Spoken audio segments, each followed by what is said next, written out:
Итак, всем привет! Сегодняшний наш спикер, интервьюируемый, наш ментор конкурса Open Space Нурлан Амангельдиевич по направлению робототехника.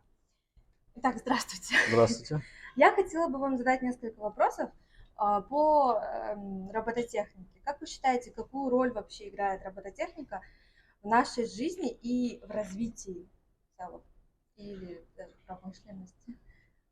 Ну, в целом, именно в нашей стране данная отрасль является такой начинающейся, можно сказать, только развивающейся, а в мире данная отрасль, она вот очень хорошо развита и играет одну из важных ролей в жизни, можно сказать, потому что все вот эти инфраструктурные объекты, все вот эти вещи, которые мы сейчас уже привыкли, что все автоматизировано, это все у нас уже давно развито во всем мире, поэтому считаю, что данная отрасль очень важна.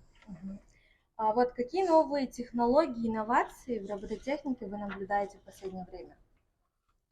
Ну, сейчас уже пошел спрос на беспилотные объекты, то есть и на дроны, летающие, подводные, наземные.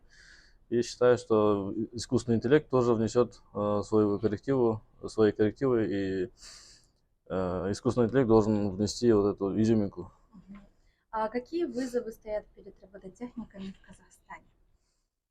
Вызовов много, так как я уже сказал, уже данная отрасль самая такая у нас, ну, бурно развивающаяся в мире и начинает развиваться в Казахстане, только поэтому очень много вызовов перед нашей отраслью, и поэтому самое главное, это вот нужно, как говорится, догонять и идти в ногу со временем. А вот у нас, у обычных тех людей, которые не разбираются в робототехнике, робототехника ассоциируется с словом роботы. Да. А еще с чем это может ассоциироваться? Что еще, так скажем, пересекается с робототехникой? Что там рядом вместе идет? Ну да, в основном, когда мы говорим робототехника, люди говорят, что робот, и сразу воспринимают как с Терминатора, это Да-да-да-да-да. двуногого какого-то.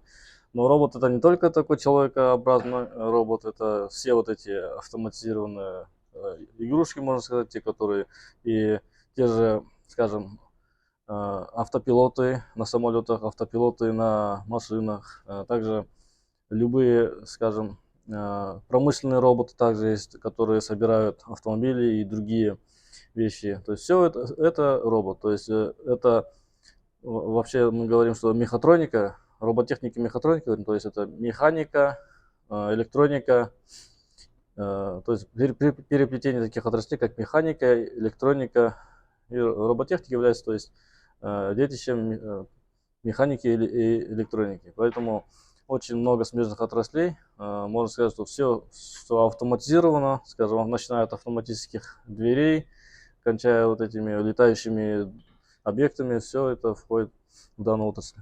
Все, хорошо. Спасибо вам большое за это интервью. Спасибо за ваше время. До свидания. До свидания.